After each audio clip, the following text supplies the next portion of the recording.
Good afternoon, everybody. Meteorologist Frank Gaetano here, live from the Hail Palace for our daily hail and wind forecast. As always, sponsored by C3 Group, Merlin Law Group, and the American Contractor Show. They're tagged in the description of this video, so make sure you go check out their pages.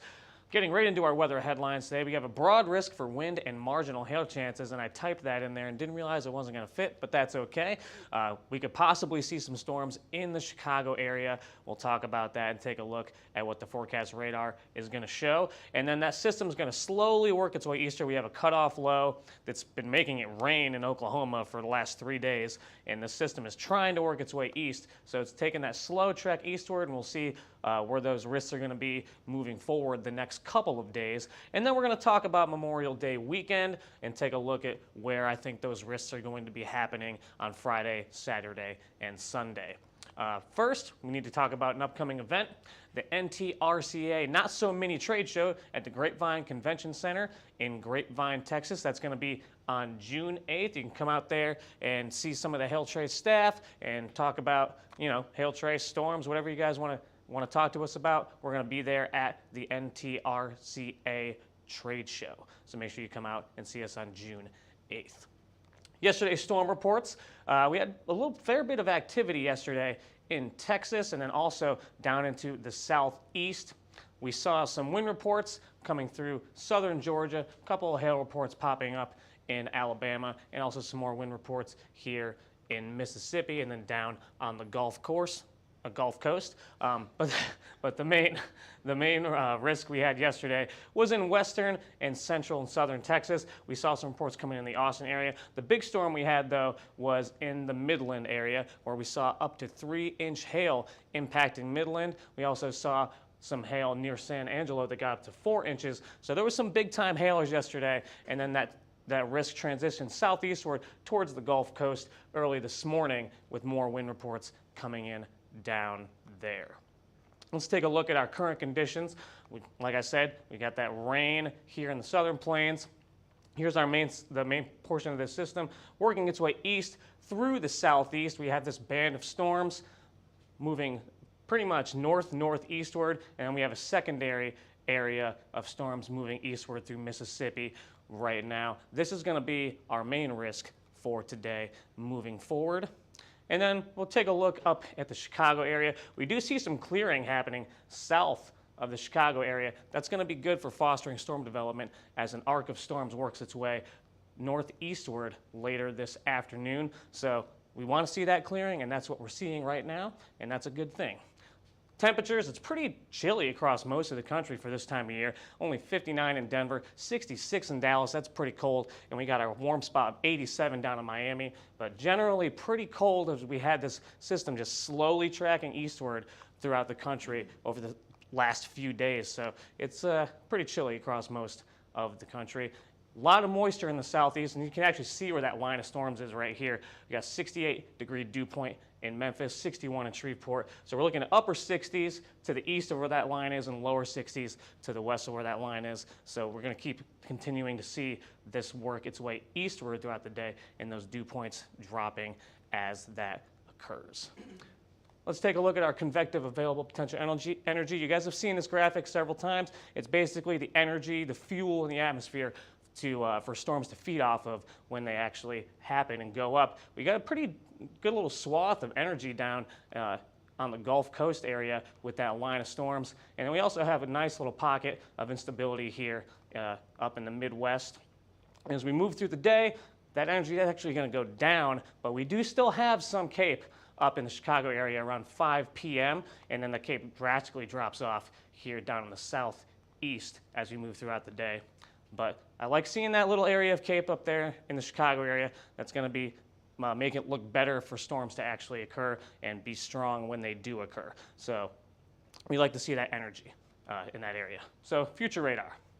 Right now, we're going to move this forward. Here's 1 p.m. as that line continues to work its way eastward. We're looking at Jackson getting some storms possibly down in New Orleans. And then we got some pop-up storms coming up here to the west of Memphis. And it's going to work its way through the afternoon, seeing those storms go through Memphis, through the afternoon hours, into the evening hours. And that line doesn't move very, very far as we're getting just to the west of Birmingham by 7:30 this evening. And we had those storms down along the Gulf Coast as well. I can't say Gulf Coast today. That's okay. And we're going to see that work its way through the evening, and then storms kind of dissipate as they move eastward. We could see a secondary area of storms develop late this evening in Louisiana and Mississippi, but models have been kind of flip-flopping on that, so we'll have to see what happens. We could see some potential hailers with that because there's going to be a little pocket of that cape that you saw in that last graphic down around New Orleans. So we're going to have to keep an eye on that later this evening. And then just going to let this run through to tomorrow morning. We still have storms going on early in the morning. Those can have some strong winds associated with them as well. Let's take a look up in the Midwest. See storms developing through this afternoon. Got those cells popping up just south of Chicago. This is 4, 5 o'clock in the afternoon. We also see more cells popping up down in southern Indiana, and we're going to push this through to the evening, and there's that arc of storms I was talking about. Those are going to be mainly your wind producers, and also a swath of possible damaging winds moving from northern Indiana into Michigan. This is going to be probably one of your better risks for wind today as that develops and pushes off to the northeast this evening. And we're going to let that run through to tomorrow morning. Storms dissipate. We got nothing going on after about midnight, 1 a.m. for this area of the country. So graphically, what's that going to look like? Here's our hail forecast for today. Pretty low end risk for hail across this pretty big area from the southeast moving up to the Chicago area. Let's take a look at our chances. I've got marginal chances across the board for all of these cities like New Orleans, Jackson, Memphis. Working our way northward here, Paducah, St. Louis, Champaign, Chicago, all about 5% chance of hail, potentially up to about quarter to $half size if we can really get a storm to stay isolated and get that updraft and rotation going on with it. So we're going to transition to the wind forecast today. This is a little bit of a better chance considering versus the hail. So I've got moderate chances for places like New Orleans, Mobile, Jackson, and Memphis. And then the further east you get, those storms are going to lose a little bit of intensity. So we're looking at lower end chances for places like Nashville, Birmingham, Atlanta. That'd be way late, very early in the morning for Atlanta. St. Louis, another low end chance. Indianapolis, low end chance. Chicago, I think you're going to be just to the west of where that better chance is for northern Indiana going into Michigan. So I do have you at a 5% chance, but we'll see what happens. That could tick up as we get later into the afternoon. But for now, I have you at a low end chance.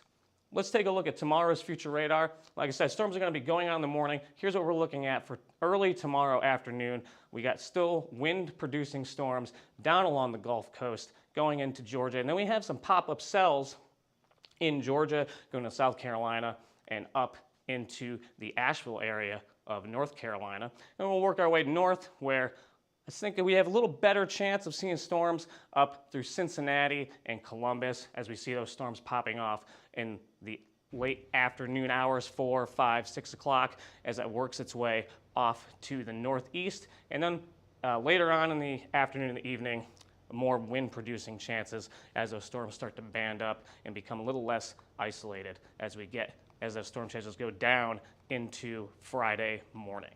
We also have a secondary risk. This is pretty low-end risk.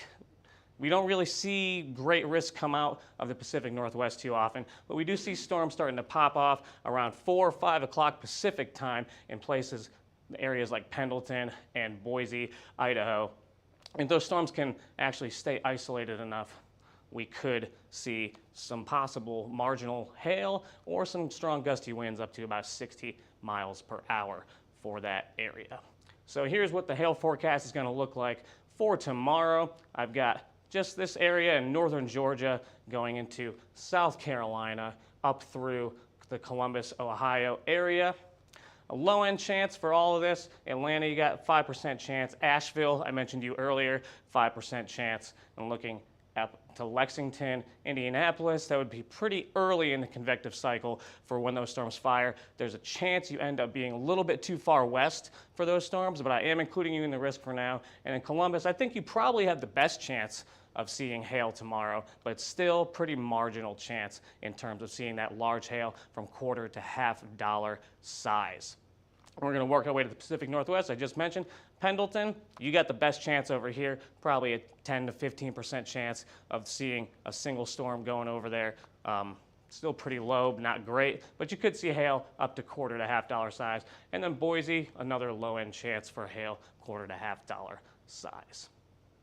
Our wind risk for tomorrow, again, there's 2 areas that we're looking at, and we're going to go down to the southeast first and talk about Birmingham, low-end chance, as that line's going to be moving through early in the morning, but I feel like the better chance is going to be further south along the Gulf Coast. Atlanta, a low-end chance. Knoxville, a low-end chance. And then marginal chance for Cincinnati. Columbus, I think you got the best chance of seeing some strong gusty winds up to 60 to 70 miles per hour with those storms tomorrow for the Ohio Valley and upper Midwest there. Pendleton, a low chance. Boise, a low chance. Pacific Northwest, generally low chances whenever we get this stuff going on there to really get good energy in the atmosphere for those storms to become severe and cause some damaging winds. So low chances for Pendleton and Boise as well. So let's take a look ahead. This is where we're at right now. Like I said, we got that cutoff low that's slowly working its way through the country, trying to work its way eastward. And that's going to take a long time. Look, we're looking at Friday. It's still hanging around 6 p.m. on Friday. But I see a risk.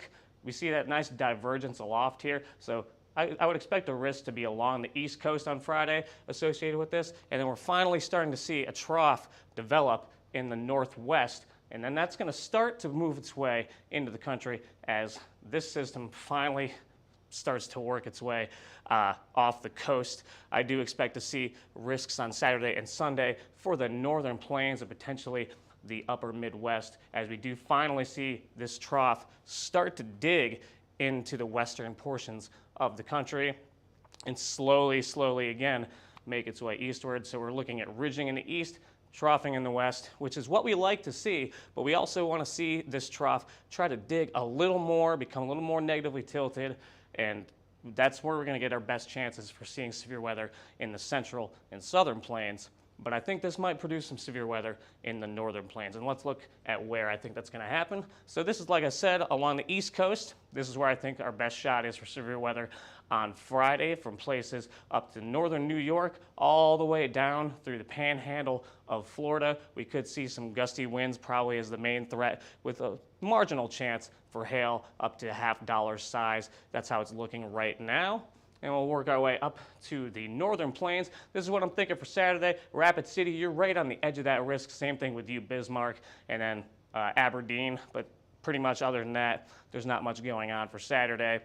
This can change, but this is what I'm thinking for Saturday right now. And then Sunday, that's going to work its way a little bit eastward. So we could see Minneapolis, Omaha get in on the action, Sioux Falls get in on the action. So could be a decent weekend for the northern plains and the upper Midwest, but we're going to have to see how it plays out. These systems are taking a long time to get off the coast, so we're going to have to see how things work out as the week goes on. But as always, you can guys stay connected with us on Twitter, Facebook, Instagram, YouTube, and we are on TikTok. We like to do fun antics around the office, post that stuff on the TikTok. If you want to give us a call, 855-334-4245. You can email us at info@hailtrace.com, or you can go right to our website, hailtrace.com. There's a little chat box in the lower right-hand corner of the screen if you want to get in contact with one of our customer service representatives. But for now, I'm meteorologist Frank Gaetano. Everybody have a great rest of your Wednesday.